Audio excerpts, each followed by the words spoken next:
Hai sobat, gimana kabar kalian? Semoga disehatkan selalu dan banyak rezekinya, amin. Jangan lupa untuk berlangganan. Dengan Anda berlangganan, Anda menjadi orang pertama di channel ini yang memiliki hak istimewa. Pada kesempatan kali ini, Sabta Novel akan melanjutkan Tales of Herding Gods episode 11-15. Jika kalian penasaran, yuk mari, kita masuk ke alur ceritanya.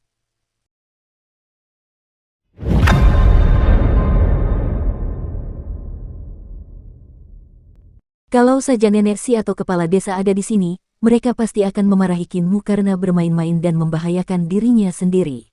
Bagaimanapun, suara dewa berbeda dari suara kolektif para gadis di reruntuhan.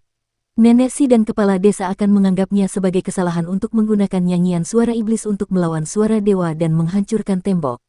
Jika suara dewa bereaksi terhadap nyanyian suara iblis dengan cara yang aneh, hasil akhirnya tidak akan semudah Kinmu kehilangan nyawanya.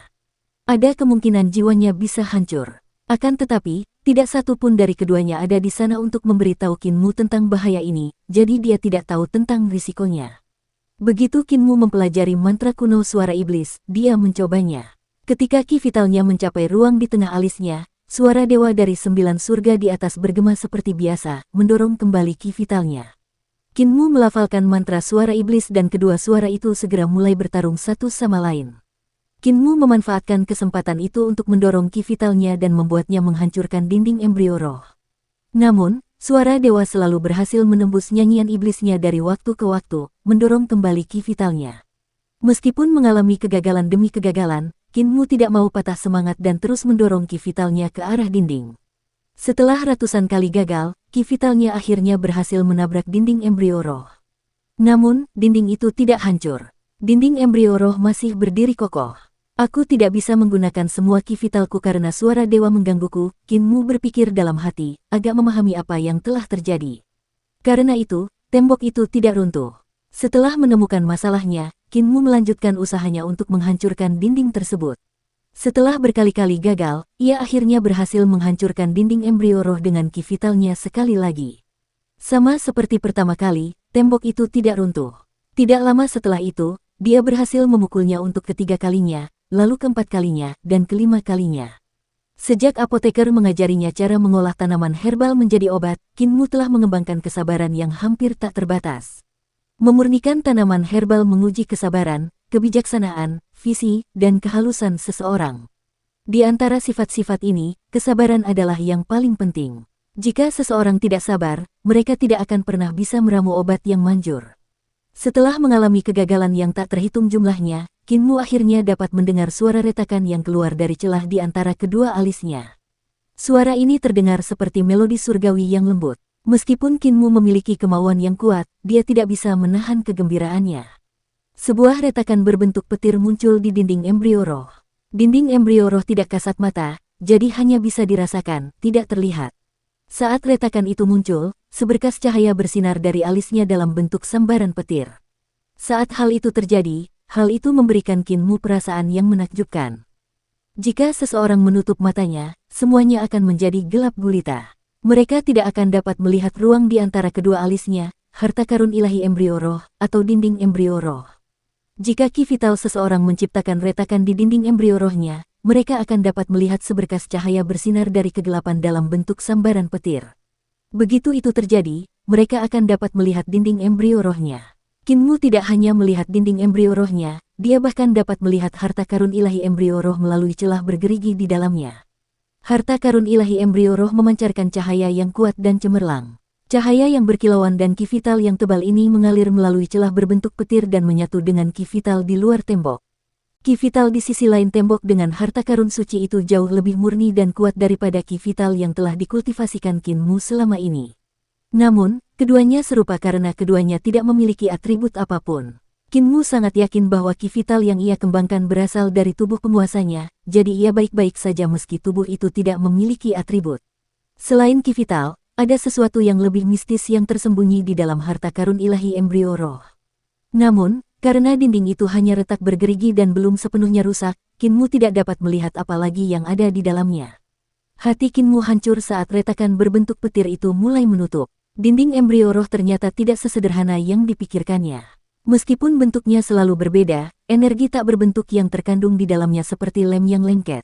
Akibatnya, dinding itu dapat memperbaiki dirinya sendiri setiap kali ditembus. Seseorang tidak akan mampu menghancurkan tembok embrio roh kecuali mereka menghancurkannya sepenuhnya dalam satu gerakan. Ki vitalku masih belum cukup kuat. Namun, semakin banyak retakan yang kubuat di dinding, semakin kuat pula ki vitalku. Ki vitalku pada akhirnya akan menjadi cukup kuat untuk menghancurkan dinding embrio roh sepenuhnya. Begitu semangatnya bangkit, suara kokok ayam jantan mengejutkan Kinmu dari meditasinya. Suara itu menggetarkan hatinya, dan dia segera membuka matanya. Di antara binatang-binatang aneh di sekitar Kinmu terdapat beberapa ayam jantan berleher botak. Masing-masing dari mereka luar biasa besar dan menakutkan, setinggi manusia normal. Bulu-bulu mereka indah, tetapi tidak ada yang tumbuh dari leher mereka.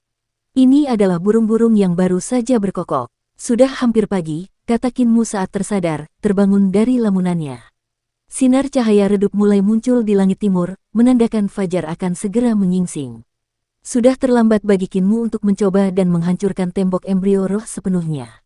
Untunglah dia akhirnya menemukan cara untuk menghancurkan tembok. Selama dia berhasil lolos dari cengkeraman kakak seniorku dan kakak senior King, dia akan punya banyak waktu untuk menghancurkannya. Meskipun dia hanya berhasil menciptakan retakan pada dinding embrio roh, kultivasi Kinmu telah meningkat ke titik di mana dia yakin bisa lolos darinya. Sudah hampir pagi, kata kakak seniorku dengan sungguh-sungguh. 3 adik laki-laki kita tewas di tangan iblis kecil ini, kata kakak senior King dingin. Jiwa mereka di surga tidak akan tenang jika kita membiarkannya lolos. Kinmu berdiri dan meregangkan tubuhnya, berpura-pura tidak mendengar mereka. Para gadis di alun-alun itu melanjutkan perjuangan pahit mereka melawan kegelapan, terjebak dalam jalan buntu saat terang dan gelap saling berbenturan berulang kali. Tak lama kemudian, seekor burung gagak lain bersuara. Suara kegelapan menjadi sangat keras dan jelas, pertanda bahwa ia mulai tidak sabar. Suara kolektif para gadis juga bergema, menghasilkan bentrokan yang mencengangkan antara cahaya dan kegelapan. Burung gagak ketiga berkokok ketika sinar matahari pertama tiba-tiba menembus kegelapan di timur, menerangi puncak-puncak gunung di dekatnya. Cahaya matahari menyinari kegelapan pekat, memaksanya segera surut seperti air pasang. Kegelapan surut secepat datangnya, menghilang di balik cakrawala dengan kecepatan yang semakin cepat. Saat cahaya fajar menyinari lembah, mutiara bercahaya itu perlahan turun dari udara. Cahayanya yang berwarna-warni membanjiri kembali alun-alun sebelum sinar matahari mencapai reruntuhan. Saat cahaya warna-warni itu menghilang, para gadis di alun-alun itu kembali menjadi kerangka, duduk di sana tanpa bergerak. Seolah-olah pertempuran sengit yang terjadi sepanjang malam itu hanyalah mimpi yang mempesona. Kinmu sebelumnya mendengar penduduk desa membicarakan tentang hal-hal aneh yang terjadi di reruntuhan besar, tentang betapa mengerikan dan keterlaluannya hal-hal itu. Namun, melihat kejadian itu dengan mata kepalanya sendiri jelas lebih luar biasa daripada hanya mendengarnya. Setiap kali malam tiba, kegelapan akan menyerbu. Wajah kegelapan akan terbentuk dan melantunkan suara iblisnya yang misterius. Kerangka-kerangka di reruntuhan ini akan berubah menjadi gadis-gadis setiap malam, ikut serta dalam pergulatan antara cahaya dan kegelapan. Semua kejadian aneh ini tidak dapat dipahami. Rahasia di balik peristiwa ini hanya menunggu orang untuk mengungkapnya. Saat kawanan binatang aneh itu merayap menuju gerbang untuk meninggalkan reruntuhan, sosok Kinmu menyatu di antara mereka. Binatang-binatang yang damai itu tampaknya memiliki aturan tak tertulis yang melarang konflik di dalam reruntuhan, tetapi mereka mungkin akan menjadi sangat berbahaya lagi begitu mereka berada di luar. Di sisi lain kawanan, kakak seniorku melirik kakak senior King, dan keduanya pun berbaur dengan kawanan. Mereka perlahan berjalan ke arah Kinmu.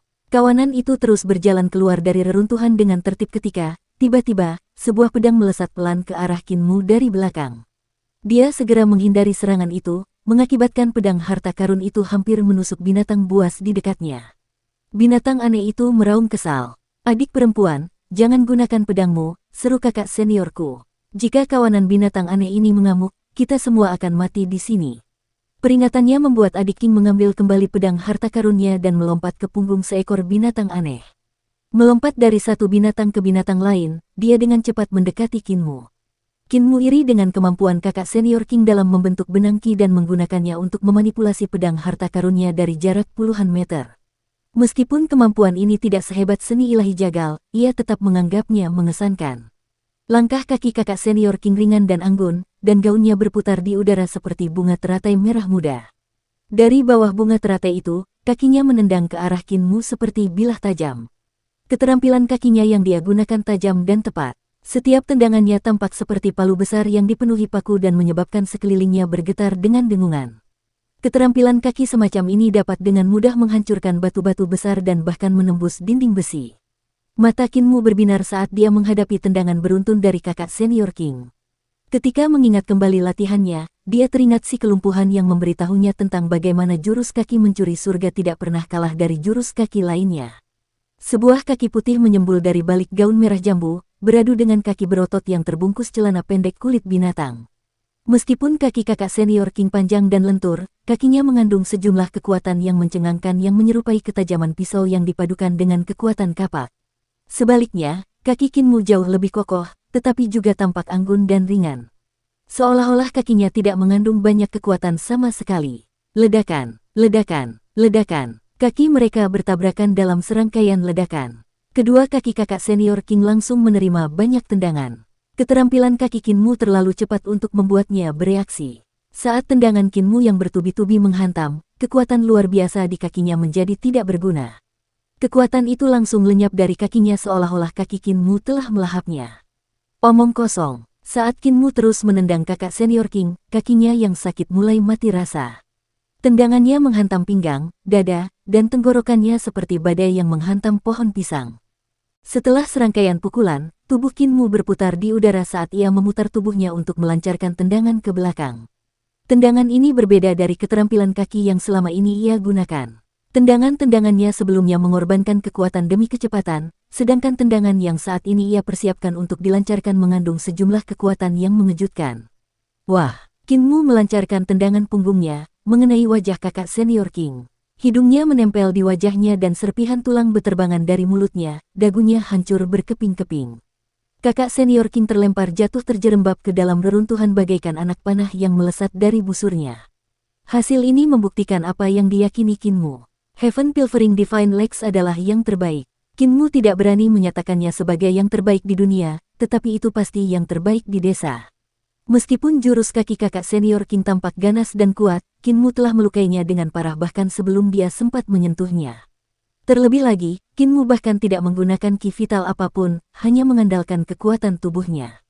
Namun, kakak senior King telah mengarahkan ki vitalnya ke kakinya untuk meningkatkan kekuatannya dan meningkatkan kecepatan keterampilan kakinya. Meskipun demikian, dia telah lumpuh hanya dalam satu serangan. Saat dia menendang kakak senior King, Qin Mu merasa seluruh rambutnya berdiri tegak. Rasa bahaya yang sangat tajam menggelegak di dalam hatinya. Tanpa waktu untuk berbalik, dia bergegas maju. Kakak seniorku diam-diam muncul di belakang Qin Mu dan melancarkan serangan mematikan. Serangannya seharusnya mengenai Qin Mu dengan mudah, tetapi dia tidak menyangka dia begitu waspada terhadap sekelilingnya. Melompat dari punggung satu binatang aneh ke binatang aneh lainnya, mereka berdua melesat ke sana kemari. Kakak seniorku bergerak sangat cepat saat ia dengan panik melancarkan serangan ke arah Qin Mu yang ditujukan ke jantungnya. Qin Mu tidak menyia-nyiakan usahanya untuk berlari ke depan dan mengayunkan kedua lengannya untuk menangkis serangan itu. 8 serangan petir, Buddha berlengan 1000. Kakak seniorku tidak dapat menahan keterkejutannya. Meskipun Qin Mu membelakanginya, dia masih dapat menangkis semua serangan seolah-olah dia telah menumbuhkan beberapa lengan. Kakak seniorku belum pernah mendengar tentang teknik semacam ini. Meskipun Buddha berlengan 1000 milik Qin Mu tidak seperti milik matua yang disertai gemuruh guntur dan kilatan petir di setiap serangan, namun Buddha itu tetap mengalir seperti angin dan secepat kilat. Bahkan saat ia berlari cepat melewati berbagai binatang buas dengan membelakangi kakak seniorku, pertahanan Qin Mu sangat kuat, mencegah kakak seniorku untuk mengambil keuntungan sekecil apapun. Dentang, kulit kepala Qin Mu mati rasa karena suara logam yang tiba-tiba berderit. Dia segera melihat lengannya dan melihat darah mengalir dari tempat dia terluka oleh pedang tajam. Qin Mu berguling dari punggung binatang yang dinaikinya dan berlari di bawah perutnya, kakak seniorku mengikutinya juga. Tangannya kosong, tetapi sebilah pedang perak beterbangan ke sana kemari di sekelilingnya. Pupil mata Qin Mu mengecil. Kontrol pedang kakak seniorku jauh lebih baik daripada kakak senior King. Dia telah mengendalikan pedangnya dan membuatnya terbang beberapa meter darinya, menyerang musuh dari jauh. Namun, kakak seniorku menjaga pedangnya 1 meter darinya. Ini mengerikan dan sangat berbahaya. Menggunakan kendali pedang dalam pertarungan jarak dekat dapat dengan mudah mengakibatkan pengguna yang ceroboh terluka. Melakukannya membutuhkan keterampilan yang luar biasa dan berarti bahwa permainan pedang sang pengendali cukup tangguh untuk menjamin kepercayaan diri yang mutlak. Tanpa manipulasi ki vital yang tepat, seseorang tidak akan berani mengendalikan pedangnya sedemikian rupa. Kakek Jagal dan yang lainnya tidak pernah memberitahuku cara menggunakan ki vitalku, dan kepala desa tidak pernah memberitahuku cara menggunakan ki tubuh penguasa, pikir Kinmu. Dalam keadaan seperti ini, aku hanya akan berada dalam posisi yang kurang menguntungkan. Kaki Kinmu tiba-tiba menghantam dahan kayu yang pasti telah dipatahkan kawanan binatang aneh itu dari pohon. Tanpa berpikir panjang, Kinmu menggunakan ujung kakinya untuk mengarahkan dahan pohon itu ke tangannya. Dahan ini berasal dari pohon willow, panjangnya sekitar 2 meter dan tebalnya kira-kira sepanjang ibu jari. Sambil mencengkeram dahan pohon, Kinmu bergerak cepat, tatapannya tertuju pada bilah pedang kakak seniorku. Dia tidak memperhatikan tangan kakak seniorku. Kinmu mengarahkan ki vitalnya ke cabang pohon willow, membiarkannya mengalir melalui kayu. Namun, ketika ki vitalnya mencapai 16 inci dari cabang tersebut, ia kehilangan kontak dengan ki-nya di luar panjang tersebut. 16 inci terlalu pendek. Melawan pedang terbang dengan senjata sepanjang itu terlalu berbahaya. Kakak seniorku bergegas maju, pedang harta karunnya berputar di sekelilingnya. Seolah-olah seorang pendekar pedang tak kasat mata sedang memegang pedang harta karun itu, menusuk, mengiris, menjentikkan, menebas, dan memotong Kinmu dengan cara yang sangat rumit. Suaranya keras sekali. Hanya dengan beberapa kali tebasan, dahan pohon willow di tangan Kinmu telah menyusut hingga 16 inci. Saat pedang itu menebas dahan itu lagi, bunyinya berdenting seolah-olah telah mengenai baja. Kelegaan menyelimuti Kinmu saat ia melihat bahwa ranting pohon willow yang dipenuhi ki vitalnya benar-benar dapat menangkis pedang tersebut. Sambil terus menatap bilah pedang, ranting pohon willow sepanjang 16 inci itu berubah menjadi pisau pembantai babi miliknya. Ia menggunakan tongkat kayu ini untuk melepaskan keterampilan pisau yang diajarkan Jagal kepadanya. Pertempuran tengah malam melintasi kota-kota berbadai. Menjernihkan pikirannya dari hal lain, Kinmu mengerahkan segenap hatinya untuk mengeksekusi keterampilan pisau ini. Lebih cepat, lebih cepat, lebih cepat. Jagal menyebut keterampilan pisaunya sebagai keterampilan pisau pembantaian babi. Inti dari keterampilan ini dapat dijelaskan dalam satu kata, lebih cepat. Lebih cepat dari cahaya yang berkedip-kedip dan lebih cepat dari bayangan yang cepat berlalu. Begitu cepatnya sehingga, saat pengguna skill ini mengangkat tangannya, kepala babi itu pasti sudah jatuh dari tubuhnya. Memfokuskan hati dan pikirannya pada pisaunya, Kinmu mengayunkan ranting pohon willow dengan sembrono. Baik dia maupun kakak seniorku berlari di bawah binatang buas yang berlari kencang, logam berdenting dengan logam saat mereka beradu. Kaki-kaki besar dari binatang buas yang lebih besar menyerupai pilar yang jatuh dari langit dan menghantam tanah. Sedikit saja kecerobohan di salah satu bagian tubuh mereka akan menyebabkan mereka hancur menjadi pasta. Setiap langkah yang diambil kedua petarung itu tampak kacau dan tidak teratur, tetapi sebenarnya mereka mengikuti irama yang misterius. Setiap kali binatang buas hendak menginjak mereka, mereka selalu dapat menghindar. Saat mereka bertarung, kakak seniorku semakin frustrasi dan terkejut dengan situasi saat itu. Dia benar-benar dipukuli oleh setan kecil ini. Cabang pohon willow di tangan Kinmu hanya sekitar 16 inci panjangnya. Bukankah itu berarti itu hanya tongkat kayu pendek? Pedangnya, di sisi lain, panjangnya sekitar 2 meter. Teknik pengendalian pedang, di mana ia membentuk ki-nya menjadi benang dan menggunakannya untuk mengendalikan pedangnya, telah diajarkan kepadanya oleh 5 tetua Lee River.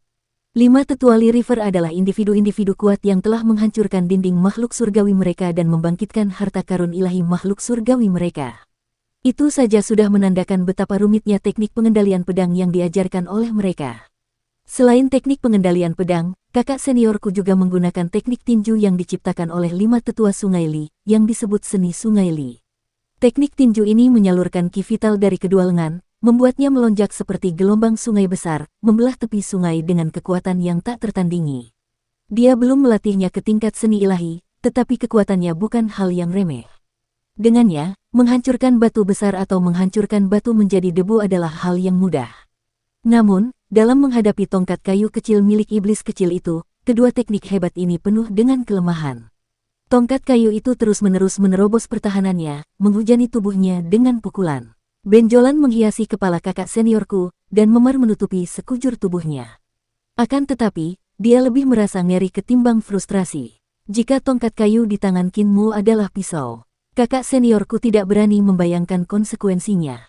Semua ini terlalu mengerikan. Kepala remaja ini bahkan tidak mencapai dadanya. Dia berusia 11 atau 12 tahun paling banyak. Bahkan jika dia mulai berkultivasi di rahim ibunya, dia seharusnya tidak dapat mencapai tingkat keterampilan yang tidak senonoh dengan tekniknya yang menakutkan. Pengolahan ki vitalnya, pikir kakak seniorku dalam hati, menyadari kelemahan Kinmu dan menenangkan diri. Tekniknya mungkin sangat hebat tetapi pengolahannya sangat lemah. Sebenarnya, akan lebih tepat untuk mengatakan bahwa dia tidak memiliki tubuh roh. Dia mungkin hanya manusia biasa. Dia akhirnya sampai pada kesimpulan penting. Kinmu adalah orang biasa. Dia tidak memiliki tubuh roh dan belum membangkitkan harta karun ilahi embrio rohnya. Dia mungkin telah berkultivasi menggunakan teknik dasar, seperti teknik Daoyin, yang memungkinkannya mengembangkan sejumlah ki vital. Namun, ki vital yang dikultivasikan orang biasa tidak mengandung atribut, sehingga tidak dapat melepaskan banyak kekuatan. Inilah alasan mengapa teknik ofensif Kinmu, meskipun lebih baik dari kakak seniorku, tidak terlalu mengancam. Mereka tidak memiliki kekuatan apapun di baliknya. Keterampilan pisau yang digunakan bocah iblis ini seharusnya adalah seni ilahi, dia hanya belum cukup melatihnya untuk dapat menunjukkan kekuatannya, pikir kakak seniorku. Jika aku bisa menguasai seni ilahi ini, hati kakak seniorku mulai terasa lebih baik. Meskipun Kinmu tidak dapat menggunakan keterampilan pisau secara maksimal, dia, di sisi lain, masih mampu menunjukkan sebagian kekuatannya. Jika keterampilan pisau itu ada di tangannya, itu pasti akan menakutkan. Dia bisa mengetahui bahwa keterampilan pisau Kinmu adalah suatu jenis teknik pertempuran. Seni bertarung yang hebat dan teknik pengendalian pedang berbeda. Teknik pengendalian pedang membebaskan tangan seseorang, memungkinkan pedang terbang dan membunuh musuh dengan sendirinya, dan membantu membuat keterampilan pedang seseorang lebih lincah. Tangan yang bebas kemudian akan dapat menyerang musuh pada saat yang sama dengan pedang, sehingga menghasilkan gaya bertarung yang lebih bervariasi. Namun, teknik pertempurannya berbeda. Teknik bertarung mengikuti jalur paling primitif yang mengharuskan kedua tangan seseorang mengendalikan senjatanya, memungkinkan ki vital mereka mengalir ke senjata, meningkatkan kekuatan serangan mereka, dan membuat seni ilahi mereka jauh lebih kuat. Beberapa ratus tahun lalu, ketika kedua teknik itu ada berdampingan, praktisi yang mengolah teknik pertempuran dan praktisi yang mengolah teknik pengendalian pedang selalu berselisih pendapat tentang teknik mana yang lebih unggul. Namun, seorang pewaris jenius dari garis keturunan pengguna pengendali pedang tiba-tiba muncul entah dari mana dan mulai membantai para praktisi kuat yang menguasai teknik bertarung. Para praktisi tersebut terbunuh, lumpuh, atau melarikan diri darinya. Jenius ini tidak lain adalah orang nomor satu di bawah para dewa. Orang yang dinobatkan oleh Kekaisaran Perdamaian Abadi sebagai guru kekaisaran mereka. Hanya sedikit orang yang menguasai teknik bertarung lagi. Dari generasi ke generasi tanpa penerus, seni ilahi teknik bertarung tingkat atas telah hilang. Hanya teknik bertarung berkualitas rendah yang diwariskan sekarang. Namun, teknik pertarungan tingkat atas yang asli masih sangat kuat, dan kakak seniorku sangat yakin bahwa keterampilan pisau yang diperagakan Kinmu adalah teknik pertarungan tingkat atas yang nyata. Aku benar-benar harus menguasai teknik bertarung ini, seru kakak seniorku dalam hati. Begitu aku menaklukkannya, aku akan memaksanya untuk mengungkapkan metode kultivasi teknik bertarung ini apapun yang terjadi. Tongkat kayu kecil Kinmu terus-menerus menyerang kakak seniorku yang berusaha sekuat tenaga untuk menghalanginya. Namun, dia tidak dapat menghalangi semuanya, dan dia menerima ratusan serangan dalam waktu singkat. Kakak seniorku makin frustrasi karena wajahnya makin bengkak dan rasa sakit yang menyiksa tubuhnya makin kuat. Makin frustrasi dia, makin ceroboh pertarungannya, menyebabkan makin seringnya tongkat kayu itu menghantamnya. Itu hanyalah tongkat kayu pendek tanpa kekuatan apapun. Namun, ketika dikombinasikan dengan kekuatan Kinmu dan pukulan yang terus-menerus, kerusakan yang ditimbulkannya mulai terakumulasi.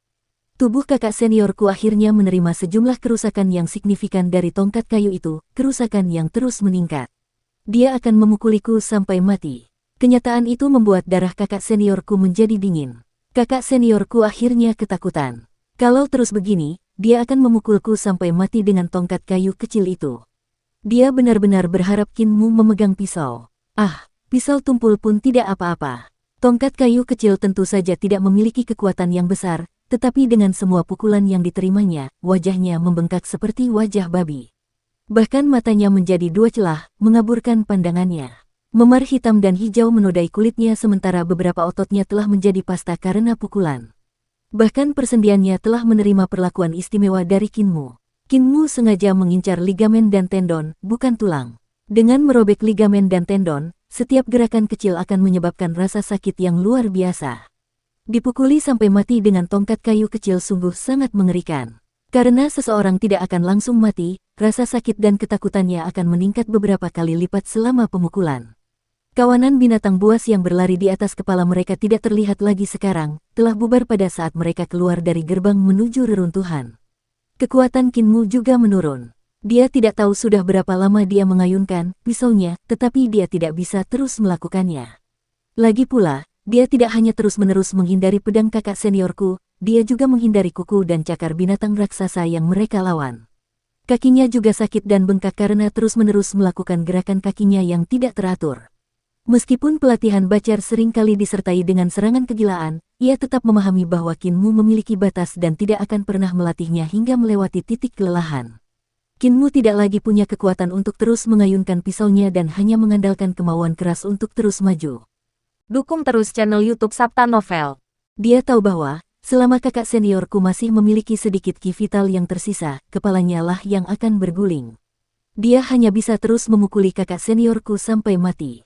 Gedebuk, kakak seniorku jatuh ke tanah, tidak mampu menahan pukulan lebih lama lagi. Pedang harta karunnya jatuh dengan bunyi berdenting. Kinmu melempar tongkat kayunya dan meraih pedang, tetapi tidak bisa mengangkatnya. Lengannya tidak memiliki kekuatan. Kinmu tersandung ke depan dan menendang gagang pedang itu. Ujungnya perlahan mengarah ke arah kakak seniorku yang hampir tidak menyadari sekelilingnya, berusaha sekuat tenaga untuk menghindar. Namun, ia tidak bisa. Ligamen dan tendonnya benar-benar kacau. Ia bahkan tidak bisa mengangkat satu otot pun. Lumpuh, kakak seniorku hanya bisa menyaksikan Kinmu berjuang untuk menyesuaikan arah pedang harta karunnya dan menendangnya ke arah lehernya.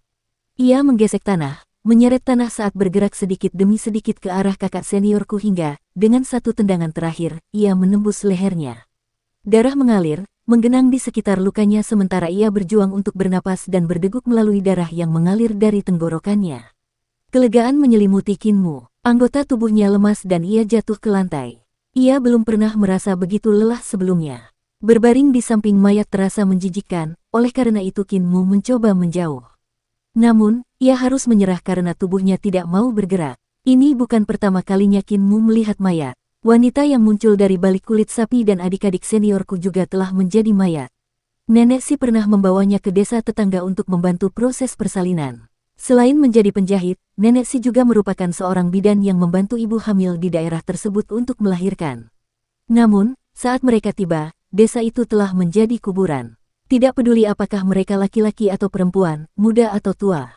Semua orang, termasuk ibu hamil itu, telah meninggal. Pikiran Kinmu menjadi kosong, seolah-olah dia melayang di langit, melayang di atas desa dan menyaksikan pembantaian itu. Nenek Si kemudian membangunkannya dari lamunannya dengan mengatakan bahwa pemandangan mengerikan itu telah membuatnya sangat takut, memaksa jiwanya meninggalkan tubuhnya. Dia harus menarik kembali jiwanya dan memasukkannya kembali. Nenek tidak memberitahu dia siapa yang membantai seluruh desa itu, alih-alih memberitahu dia bahwa hal seperti itu sangat umum terjadi di reruntuhan besar. Mengingat hal itu, dia dengan tegas memperingatkannya. Jangan pernah memberi musuhmu kesempatan.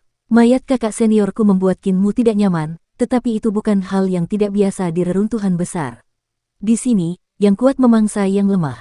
Itu adalah survival of the fittest. Karena tinggal di reruntuhan besar sejak usia muda, Kinmu sudah terbiasa dengan pertempuran antara binatang buas yang aneh. Baginya, mayat kakak seniorku tidak berbeda dengan mayat binatang. Saat berbaring di sana, mencoba berbaur dengan lingkungan sekitar, Kinmu tiba-tiba mendengar langkah kaki mendekat. Dia berusaha menoleh ke arah suara itu dan mencari tahu penyebabnya. Yang membuatnya sangat terkejut, ternyata kakak senior King yang menyambutnya, wajahnya bengkak tak dapat dikenali dan menyerupai wajah babi. Selangkah demi selangkah, dia terlatih-tatih menghampirinya menggunakan pedang harta karunnya sebagai tongkat penyangga. Kinmu mencoba berdiri, tetapi anggota tubuhnya bengkak karena rasa sakit. Dia hanya bisa menunggu di sana, diam-diam mengolah teknik 3 ramuan tubuh penguasa. Ki vitalnya perlahan-lahan menjadi aktif, perlahan mengalir ke seluruh ototnya yang sakit. Kemanapun ki vitalnya mengalir, rasa sakitnya akan berkurang, indranya menajam seiring dengan meredanya rasa terbakar.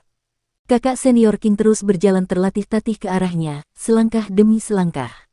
Berkelahi dengan Kinmu pada dasarnya telah membuat kakinya lumpuh. Wajahnya juga telah menerima tendangan yang tak terhitung jumlahnya, yang terakhir adalah yang paling kejam. Kinmu mengerahkan seluruh tenaganya untuk tendangan itu, meratakan fitur-fitur halusnya seperti ekor naga beracun. Dalam bentuknya yang sekarang, wajahnya tampak bengkak seperti mie yang direndam semalaman. Semua giginya tanggal, darah dan air liur menetes dari sudut mulutnya dan memercik ke lantai. Namun, tangannya secara mengejutkan sangat halus saat menggenggam pedang harta karunnya dengan cara yang jelas mengekspresikan kebencian dan keinginannya untuk mencabik-cabik Kinmu menjadi ribuan keping. Kinmu mencoba berkultivasi lebih cepat, mendesak teknik 3 eliksir tubuh penguasa untuk mempercepat. Dia ingin mendapatkan kembali kekuatannya dengan kecepatan yang lebih cepat, tetapi pertempuran sengit yang baru saja dia hadapi benar-benar menguras terlalu banyak tenaganya. Hanya dengan menghancurkan dinding embrio roh dan membangkitkan harta karun ilahi embrio roh, Kinmu dapat dianggap sebagai praktisi bela diri sejati. Mengalahkan praktisi bela diri seperti kakak seniorku hingga mati meskipun dia sendiri bukan praktisi bela diri sudah dapat dianggap sebagai prestasi yang luar biasa. Namun hanya itu saja. Dia tidak punya kekuatan untuk meneruskan pertarungan melawan kakak senior King.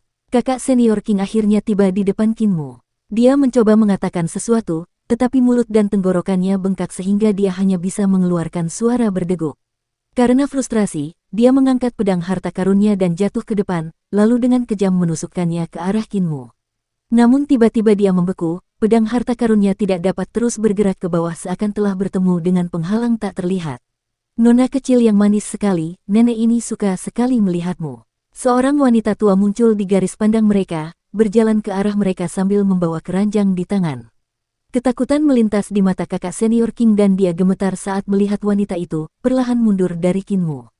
Namun, sebelum dia bisa melangkah lebih jauh, sebuah suara menggelegar dari belakangnya.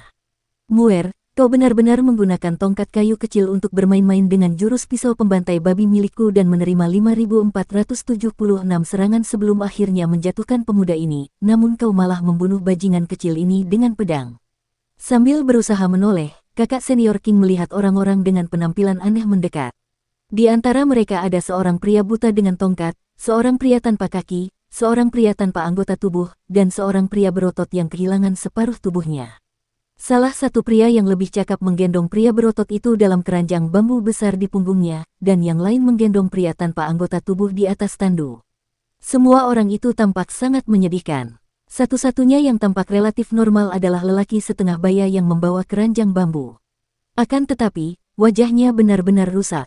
Wajahnya tampak seperti telah dikuliti, membuatnya tampak menyeramkan dan menakutkan. Pria berotot yang hanya memiliki separuh tubuh bagian atasnya adalah orang yang berbicara.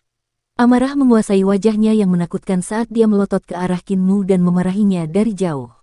Sepertinya kau masih belum cukup terlatih. Jika keterampilanmu menggunakan pisau sudah cukup terasah, kau bahkan tidak akan membutuhkan tongkat kayu kecil atau bahkan pisau. Kau akan bisa menebasnya sampai mati dengan tangan kosong. Nenek si kakek tukang daging, kakek apoteker, Kinmu serak, mendesah lega. Kalian semua ada di sini. Kami membesarkanmu dengan darah, keringat, dan air mata kami. Tentu saja kami khawatir, jawab nenek si sambil terkekeh. Karena ini adalah malam pertamamu jauh dari rumah dan kau menghabiskannya dengan seorang wanita yang tidak dikenal, kami jadi ingin datang dan melihatnya. Kinmu mengedipkan matanya dan bertanya, sudah berapa lama kalian semua di sini? Kami sudah ada di sini sejak kau bertarung dengan sengit dengan pemuda itu di bawah perut binatang buas itu. Bacar mendengus, kalau tidak, bagaimana aku bisa tahu bahwa kau menggunakan total 5476 serangan? Wajah Kinmu menjadi hitam. Orang-orang tua ini jelas datang lebih awal saat pertarungan, tetapi mereka masih membiarkannya bertarung sampai mati dan hampir kehilangan nyawanya. Dan kemudian dia menyadari mengapa kawanan binatang aneh itu tidak menyerangnya atau kakak seniorku. Jagal telah menakuti mereka. Orang-orang dari luar desa mengatakan bahwa nenek dan semua kakek adalah orang jahat. Mungkinkah itu benar? Kinmu berpikir dalam hati. Tapi, menurutku mereka orang baik, dia meyakinkan dirinya sendiri. Mereka pasti mengawasi dari jauh karena mereka yakin aku bisa mengalahkan kakak seniorku itu. Tubuh penguasa jauh lebih unggul daripada tubuh roh, kata Blind, menopang dirinya dengan tongkatnya dan tersenyum tipis. Kami semua sangat kecewa karena kau telah direndahkan ke kondisi yang menyedihkan seperti ini. Kakek buta, aku di sini. Kinmu terbatuk pelan. Aku tahu di mana kau berada, kata Blind sambil tersenyum, sambil mengubah orientasinya. Kau mengalahkan pemuda itu dengan tongkat, yang berarti aku telah mengajarimu dengan baik. Namun, jangan bangga akan hal itu. Lagi pula, kau memiliki tubuh penguasa. Wajar saja jika kau lebih kuat darinya. Mulai hari ini dan seterusnya, latihanmu akan jauh lebih intens. Jangan buat wajah masam seperti itu. Kenapa kau begitu senang dengan dirimu sendiri, buta? Kata Jagal dingin. Dia jelas-jelas menggunakan keterampilan pisauku. Dan kenapa kau menguliahi mayat? Apa yang harus kita lakukan dengan kakak senior King ini? Kinmu nyaris tidak bisa berdiri. Dia menatap kakak senior King, yang masih belum pulih dari keterkejutannya. Kenapa kita tidak? Mata nenek si berbinar saat dia memikirkan apa yang harus dilakukan. Dia menyenggol Kinmu, hampir mendorong pemuda yang kelelahan itu, dan dengan nakal berkata, kenapa kita tidak membiarkannya hidup agar dia bisa menjadi pengantin kecilmu? Kamu sangat imut saat masih balita, tetapi sekarang setelah kamu dewasa, kamu tidak seimut itu. Namun, kamu bisa memiliki bayi gemuk dengan wanita muda ini. Bayi itu pasti juga akan sangat imut. Bagaimanapun, nenek masih memuja anak-anak. Kinmu melirik kakak senior King yang kepalanya seperti babi. Nenek, kurasa aku lebih baik tidak? Minggir. Kalau begitu, kita harus membunuhnya saja, kata Cripple. Tanpa diketahui orang lain, Cripple muncul di belakang senior Sister King. Dia menusuknya tepat di jantungnya, dengan senyum polos di wajahnya. Kakek cacat, kenapa kau membunuhnya? Tanya Kinmu dengan tergagap. Cripple mengeluarkan pisaunya, senyumnya menunjukkan sedikit kebingungan. Kau bilang kau tidak menginginkannya, jadi dia jelas harus mati. Kinmu merasa kesal, meskipun bukan karena ia ingin punya bayi dengan kakak senior King. Ia hanyalah seorang anak berusia 11 atau 12 tahun, selain monster-monster tua yang ia lihat setiap hari, orang-orang di desa-desa tetangga juga merupakan makhluk-makhluk jahat. Jarang baginya untuk bertemu seseorang yang seusia dengannya. Bahkan tanpa teman bermain, dia tetap memiliki hati seorang anak kecil. Ayo pulang, kata kepala desa sambil menoleh melihat reruntuhan di lembah. Kita semua cacat, jadi tidak ada yang bisa menggendongmu. Kau harus berjalan sendiri. Apoteker tersenyum pada Kinmu, lalu berkata, ah, benar. Kami menyiapkan darah keempat roh. Karena kau tidak pulang tadi malam, aku masih punya sedikit. Kinmu mengangguk, menerima 4 cangkir porselen yang diserahkan apoteker kepadanya. Sambil meminum darah keempat roh, ia berjuang untuk berjalan sambil mengedarkan teknik 3 eliksir tubuh penguasa dan mencerna kekuatan darah keempat roh. Sambil melakukannya, ia juga memberitahu semua orang tentang hal-hal aneh yang terjadi di reruntuhan. Ekspresi tenang nenek si berubah. Iblis dan dewa, wajah besar yang terbuat dari kegelapan dan gadis kerangka. Menarik, penduduk desa lainnya juga menganggap kisah Kinmu menarik, tetapi tak seorang pun dari mereka mempunyai pendapat lain. Alhasil, Kinmu tak kuasa menahan diri untuk bertanya, nenek, apakah kalian semua tidak penasaran dengan cerita di balik reruntuhan itu?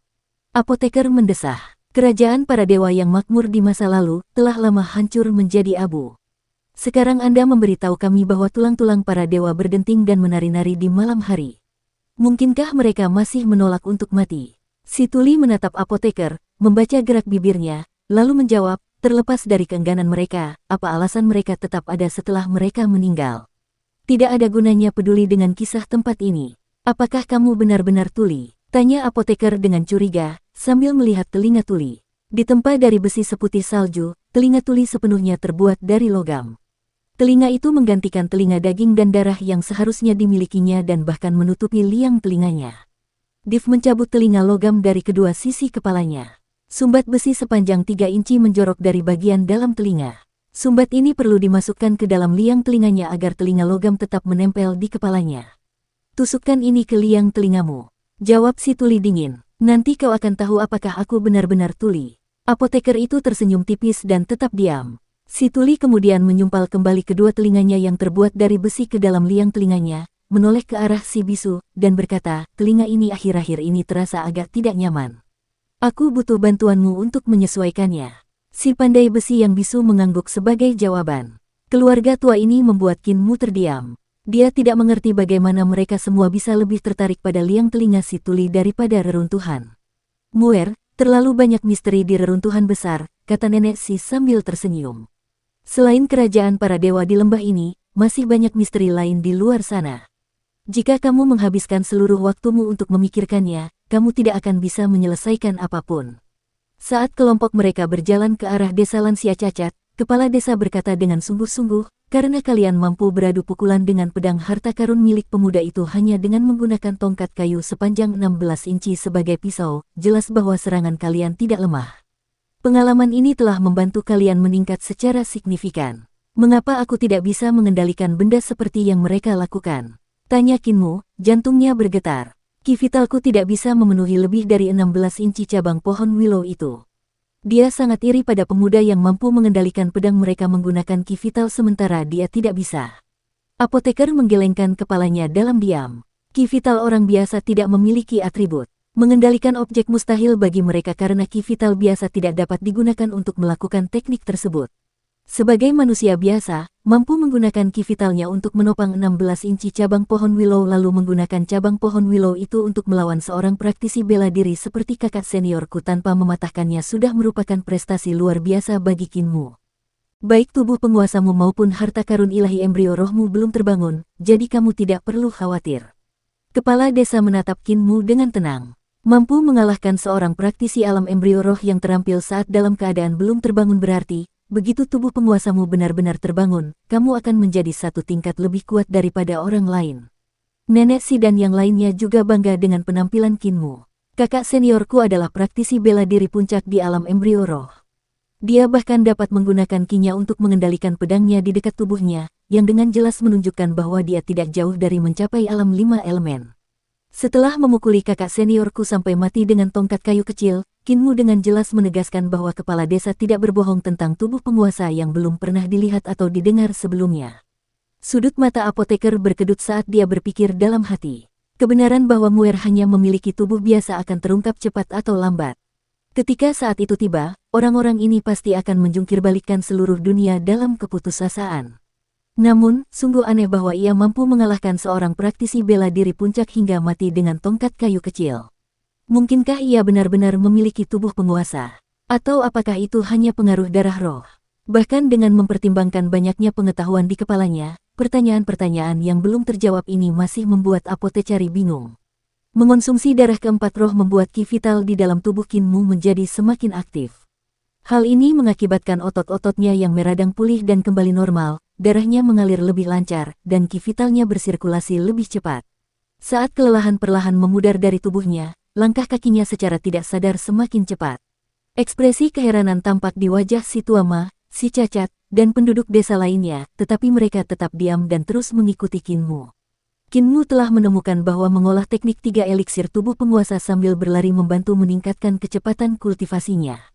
Dengan efek tambahan dari darah keempat roh, kecepatan kultivasinya meningkat lebih jauh, membuatnya melupakan sekelilingnya dan berlari lebih cepat. Ia segera melupakan otot-ototnya yang sakit karena kecepatannya terus meningkat. Ki vitalnya beredar ke seluruh tubuhnya semakin cepat, menembus daging, tulang, rambut, dan kukunya. Berlari secepat yang ia bisa, kecepatan Kinmu saat ini secara bertahap melampaui kecepatan tertingginya sebelumnya. Namun, ia tidak menyadari hal ini, ia hanya merasa semakin rileks saat ia berlari sepuasnya. Tetesan keringat keruh akhirnya mulai mengalir dari tubuhnya. Tercampur dalam keringatnya adalah serpihan kotoran hitam dan butiran lemak putih. Hanya saja, Kinmu tidak merasakan perubahan apapun yang terjadi di tubuhnya. Apoteker dan kepala desa diam-diam bertukar pandangan keheranan. Nyonya tua, kapan ki vitalmu mulai memurnikan tubuhmu? Apoteker bertanya tiba-tiba. Saat itu aku berada di puncak alam embrio roh, jawab Matua dengan serius. Aku sedang melatih tinjuku ketika tiba-tiba aku melepaskan seni ilahi pertamaku, seni pemurnian tubuh tinju. Energi vitalku menyerupai naga biru yang melingkari lenganku. Apoteker lalu menatap si Cacat yang juga menjawab. Saya juga berada di puncak alam embrio roh. Pada hari kejadian itu, saya mencoba mengejar angin. Saya ingin berjalan di langit dan menginjakkan kaki di puncak hembusan udara itu, ketika tiba-tiba, pada saat berikutnya, saya menemukan keajaiban yang disebut pemurnian tubuh ki vital. Ki vital saya mulai bersiul keluar dari setiap pori-pori di tubuh saya seolah-olah itu adalah angin, dan saya menjadi sangat bersemangat. Namun, tepat setelah itu, saya jatuh dari langit dan hampir mati. Begitu pula denganku, kata apoteker sambil mendesah. Aku telah mencoba memurnikan tubuhku menggunakan harta karun ilahi embrio rohku sebagai tungku dan ki vitalku sebagai ramuan. Hal ini membuatku menemukan keajaiban pemurnian tubuh ki vital. Baru saat itulah ki vitalku membaptis tubuhku seperti api. Kinmu, di sisi lain, bahkan belum menghancurkan tembok pertamanya, namun dia sudah memulai pemurnian tubuh. Tubuh penguasa memang sangat mendominasi. Kripel tertawa. Kami, tubuh roh, tidak bisa tidak merasa iri. Sang apoteker memasang ekspresi aneh namun tidak mengatakan apapun lagi. Tubuh penguasa. Kalau saja Kinmu benar-benar memiliki tubuh penguasa, dia tidak akan begitu terkejut. Si Cacat dan Matua menjelaskan semua hal ini sebagai Kinmu yang memiliki tubuh penguasa, tetapi dia tahu kebenarannya. Menjadi selangkah lebih maju dari orang-orang dengan tubuh roh dan mencapai penyempurnaan tubuh sedini ini hanya dengan konstitusi manusia biasa, hal seperti itu membuatnya begitu hebat sehingga seorang praktisi seperti apoteker, terlepas dari semua pengetahuannya yang luas, tidak dapat menahan rasa kagum. Muir belum membangkitkan tubuh penguasanya, tetapi begitu dia melakukannya, dia akan dapat menggunakan ki tubuh penguasanya untuk mengendalikan objek, hehe.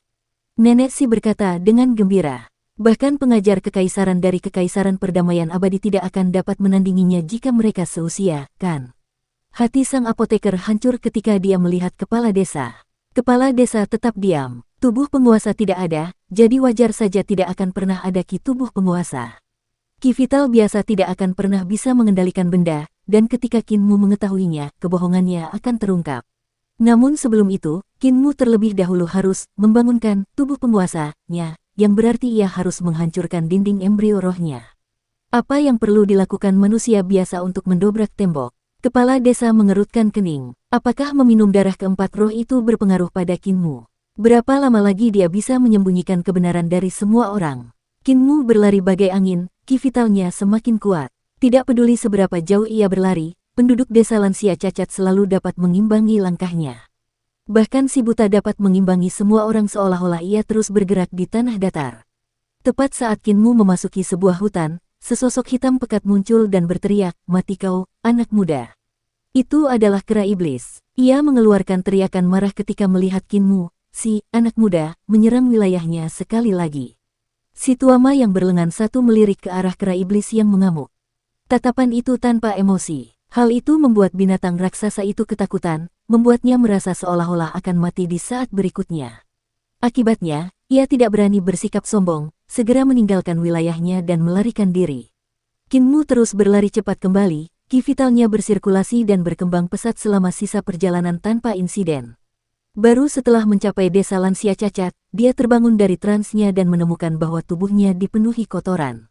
Tanpa dia sadari, lapisan tebal lumpur yang entah darah hitam atau lemak kotor telah menutupi tubuhnya. "Muir, pergilah ke sungai dan mandilah," kata nenek Si. Si buta, pergilah bersamanya agar monster-monster di sungai tidak membawanya pergi. Si buta bersandar pada tongkat bambunya dan mengikuti Kinmu ke sungai. Kinmu segera menanggalkan pakaiannya dan melompat ke dalam air, membersihkan kotorannya. Blind dengan lembut mengetuk permukaan sungai dengan tongkat bambunya, membuat kaget seekor ikan hijau besar yang menyelinap ke arah Kinmu. Ikan itu segera melompat dari air dan memercikkan air beberapa meter jauhnya. Ikan itu membentang sekitar 6,5 meter panjangnya, dan kumisnya menyerupai 8 tentakel yang masing-masing panjangnya 3 meter. Setelah membersihkan diri, Kinmu menatap ombak sungai. Keberanian membuncah dalam dadanya, tumbuh menjadi kobaran emosi yang berkobar. Ki vitalnya bergejolak tak menentu, naik ke tenggorokannya hingga ia mengeluarkan teriakan parau. Sepertinya ia telah membuka gudang harta karun temperamen para dewa. Teriakan itu bergema di seluruh pegunungan dan hutan, menyebabkan permukaan sungai bergetar. Sambil menahan teriakan yang bergema, Kinmu bangkit dari air, tiba-tiba melesat di permukaan sungai dengan langkah lebar. Dengan setiap langkah, kekuatan kakinya menyatu dengan ki vital yang mengalir di kakinya untuk menciptakan ledakan kekuatan yang tiba-tiba. Setiap kali kakinya menyentuh permukaan sungai, airnya meledak ke segala arah. Sebelum air yang terganggu itu sempat jatuh kembali ke sungai, Kinmu sudah berada beberapa meter di depan, berlari menyeberangi air. Ketuk-ketuk-ketuk-ketuk-ketuk. Suara nyaring kaki Kinmu yang menghantam air bergema di udara. Tak lama kemudian, ia berlari sejauh lebih dari 1 mil di permukaan sungai. Kinmu merasa bebas seperti burung, teriakannya semakin keras. Dia berlari sepuasnya dengan gembira, langkahnya yang lebar dan langkah kakinya yang riang membawanya ke seluruh sungai. Kedengarannya seperti musik surgawi yang dimainkan oleh sekelompok dewa turun dari langit, diiringi dengan teriakan merdu seekor naga dan burung phoenix. Kecepatan Kinmu sungguh mencengangkan. Hanya dalam waktu singkat, ia berhasil berlari dari satu sisi sungai ke sisi lainnya. Angin sepoi-sepoi bertiup di permukaan sungai yang beriak saat ia mulai berjalan kembali ke sisi tempat ia memulai. Blaine menopang dirinya dengan tongkat bambunya saat angin bertiup dari sungai, mengacak-acak rambut putihnya. Mendengarkan teriakan kegembiraan Kinmu, dia menganggukkan kepalanya dengan lembut dan tersenyum. Sementara monyet itu terus-menerus berteriak dari satu sisi sungai ke sisi lainnya, angin yang sangat dingin membekukan selangkangannya. Katanya dengan keras, "Tidakkah kau merasa kedinginan saat berkeliaran di sungai dengan bokongmu yang terbuka, Muir?" Kinmu jatuh ke dalam air dengan bunyi cipratan, teriakan keheranan bergema dari tengah sungai. Sesaat kemudian, pemuda itu berenang ke pantai dan keluar dari air karena malu, mengeringkan tubuhnya sehingga dia bisa mengenakan kembali pakaiannya. Momen pencerahan Kinmu di tepi sungai membuatnya terlena, membuatnya lupa bahwa dirinya telanjang dan mulai berlari menyeberangi sungai. Namun, saat ia melakukannya dalam keadaan telanjang bulat, hal itu sebenarnya cukup keren dan menyegarkan baginya. Untung saja kakek buta tidak bisa melihat, pikirnya dalam hati. Kinmu berpakaian dan sedang merapikan kemejanya ketika tiba-tiba dia mendongak. Si Tuama, si bisu, dan penduduk desa lainnya berdiri di hutan di depannya. Bahkan nenek Si dan kepala desa, yang sedang digendong dengan tandu, telah datang. Wajah Kinmu berubah merah padam. "Nenek, kapan kalian semua sampai di sini?" tanyanya dengan tergagap. Nenek Si tertawa terbahak-bahak dan berkata, "Muir, kami semua sudah melihat bokongmu berkali-kali, jadi tidak perlu malu. Kami mendengar teriakanmu yang bersemangat dan datang untuk melihatnya. Kemarilah, Muir," kata kepala desa sambil terbatuk pelan. "Karena kau dikejar oleh 5 praktisi alam embrio roh, kau mungkin memiliki beberapa luka yang sulit untuk dikenali. Biarkan apoteker memeriksamu." Kinmu melangkah maju dan membiarkan apoteker melakukan pemeriksaan menyeluruh terhadap tubuhnya. Setelah selesai, apoteker menggelengkan kepalanya dan berkata, "Tidak ada masalah besar. Semua lukanya hanya luka dangkal." Kepala desa kemudian melakukan pemeriksaan sendiri, yang menunjukkan bahwa Kinmu boleh pergi. Tukang daging segera menyeretnya pergi untuk melatih keterampilan pisaunya. Tidak puas dengan bagaimana Kinmu perlu menggunakan lebih dari 5.000 serangan untuk mengalahkan kakak seniorku, Bacer memutuskan untuk memberinya pelatihan yang kejam. Apoteker menyaksikan latihan pisau Kinmu yang penuh semangat saat dia berjalan menuju tandu kepala desa. "Apakah kamu menemukan sesuatu?" tanyanya. Kecepatan kultivasi ki vitalnya meningkat luar biasa cepat. Seru kepala desa, tidak menyembunyikan apapun. Perbedaan antara kemarin dan hari ini menunjukkan bahwa kemajuannya berada di luar imajinasiku. Teriakannya dari sebelumnya hanya bisa terjadi karena tenggorokannya beresonansi dengan ki vital. Teriakannya bahkan memiliki karakteristik dewa dan iblis. Mengabaikan fakta bahwa dia belum menghancurkan dinding embrio rohnya, bahkan seorang praktisi alam embrio roh tidak akan mampu mencapai resonansi dewa atau iblis. Jika kita adalah manusia biasa seperti dia, kita akan membutuhkan waktu 20 tahun untuk mengolah ki vital kita sampai ke titik itu. Teriakan yang Kinmu keluarkan tanpa sadar saat ia berlari menyeberangi sungai adalah hasil dari tenggorokannya yang beresonansi dengan ki vital. Namun, pada saat yang sama, ia secara tidak sengaja memasukkan aspek suara iblis yang pernah didengarnya di reruntuhan ke dalam teriakannya. Anehnya, dia juga menghafal suara kolektif para gadis sambil menganalisis suara iblis. Karena itu, dia menghafal setiap bagian suara dewa mereka. Akibatnya, tangisannya juga telah memasukkan aspek suara dewa ke dalam tangisannya tanpa menyadarinya. Ketika yang lain mendengar teriakan Kinmu, mereka menganggapnya biasa saja karena mereka tidak bisa mendeteksi kedalaman di balik teriakan itu. Namun, karena kepala desa bisa mendengarnya dengan jelas, itu jelas bukan masalah kecil. Resonansi dewa dan iblis. Apoteker terlonjak kaget. Bagaimana dia bisa melakukan hal seperti itu? Sungguh mengerikan bisa mencapai kultivasi selama 20 tahun dalam semalam, mungkinkah darah keempat roh yang menyebabkan ini? Kepala desa menggelengkan kepalanya. Meskipun darah keempat roh dapat meningkatkan konstitusi dan ki vitalnya, meningkatkannya ke tingkat seperti itu tidak mungkin. Apoteker berpikir dalam-dalam pada dirinya sendiri, lalu menjawab, mungkinkah Muir sebenarnya seorang jenius alami? Mungkinkah dia merupakan bibit yang sempurna untuk dibudidayakan sejak dia lahir? Mengapa seorang jenius alami memiliki tubuh manusia biasa? Kepala desa mengerutkan kening. Seorang jenius alami pasti terlahir dengan tubuh roh. Lebih jauh lagi, untuk benar-benar mencapai resonansi dewa dan iblis, jenius mana yang bisa melakukan hal seperti itu? Apakah resonansi dewa dan iblis dalam tangisannya baik atau buruk? Tanya apoteker. Saya tidak tahu, jawab kepala desa. Saya mendengar suara dewa dan iblis bergema dalam tangisannya. Suara dewa dan suara iblis di dalam diri mereka saling bertarung. Saya tidak yakin apakah itu baik atau buruk. Tatapan sang apoteker goyah dan dia bertanya, jika memang begitu, dari manakah suara dewa dan suara iblis itu berasal? Aku tidak tahu. Kepala kedua pria itu mulai terasa sakit. Sudah lama mereka tidak merasakan sakit kepala karena tidak dapat memahami suatu situasi. Jumlah hal yang tidak dapat mereka pahami terus bertambah sejak mereka mengadopsi Kinmu yang telah hanyut di sungai saat masih bayi.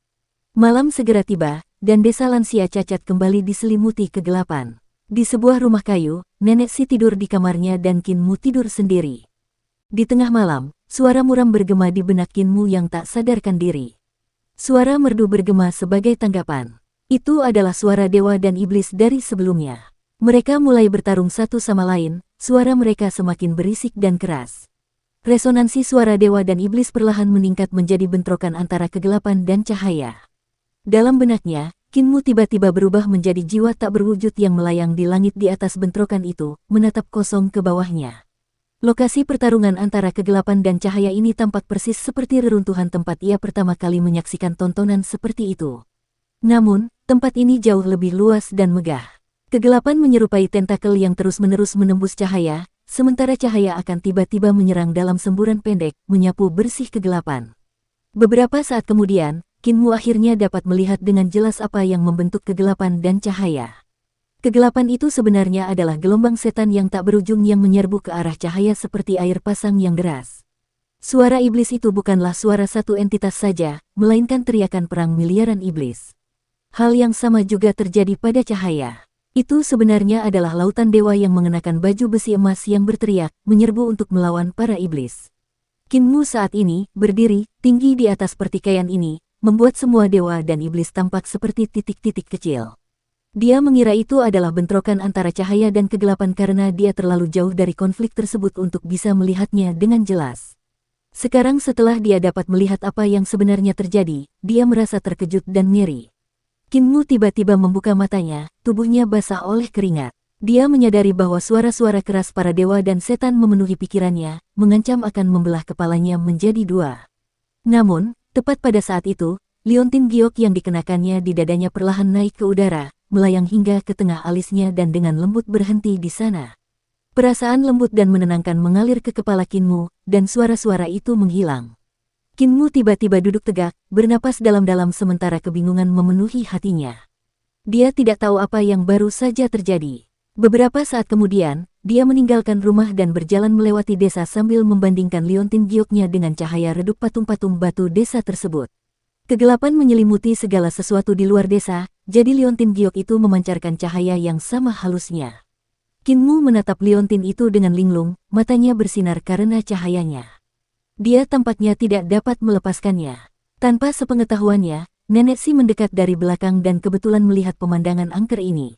Meskipun kami dari desa lansia cacat membesarkannya, dia tidak cocok bersama kami, pikirnya dalam hati, hatinya sangat sakit. Dia harus pergi suatu hari nanti. Lalu, tiba-tiba, tekad muncul di matanya saat dia membulatkan tekadnya. Dunia luar jauh lebih berbahaya daripada reruntuhan besar. Dia tidak cukup kuat, belum.